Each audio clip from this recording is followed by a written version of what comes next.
అనగనగా ఒక అడవిలో తోడేలు ఉండేది. అడవిలో జంతువులను చంపి తిని ఆకలి తీర్చుకునేది. ఒక్కోసారి మాత్రం ఎంత వెతికినా దానికి ఆహారం దొరికేది కాదు. అలాంటప్పుడు అది రాత్రిపూట అందరూ నిద్రపోయే సమయంలో ఆ అడవికి దగ్గరలో ఉన్న గ్రామానికి వెళ్ళి మేకల్ని చంపి అడవికి తెచ్చుకొని తింటూ ఉండేది. తోడేలు చేసే పనులను ఆ అడవిలో ఉండే ఒక కోతి ఇంట్రెస్టింగ్గా గమనించేది. ఆ విషయం తెలుసుకున్న తోడేలు తాను చేస్తున్న పనుల గురించి కోతికి గొప్పలు చెప్తుండేది.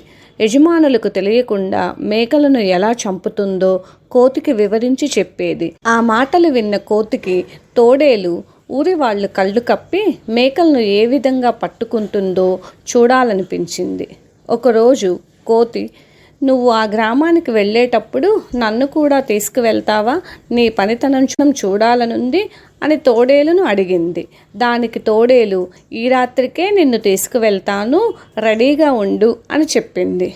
తన ముచ్చట తీరబోతున్నందుకు కోతి చాలా మురిసిపోయింది. లోపల తమ మేకలు అప్పుడప్పుడు మాయమవుతున్నట్లు ఊరివారు గమనించారు.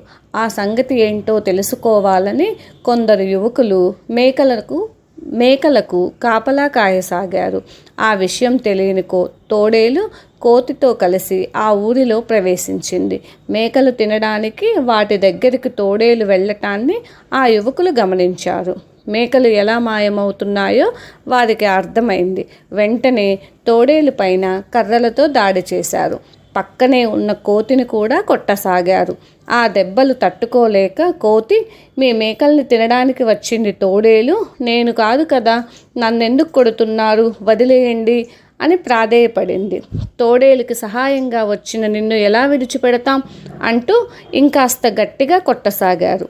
ఆ యువకులు తోడేలు వైపు తిరగగానే కోతి నెమ్మదిగా అక్కడి నుంచి తప్పించుకొని బతుకు జీవుడా అనుకుంటూ అడవికి చేరుకుంది. దొంగతనం చెయ్యటమే కాదు, దొంగ పనులు చేసేవారి పక్కన ఉండటం కూడా తప్పే.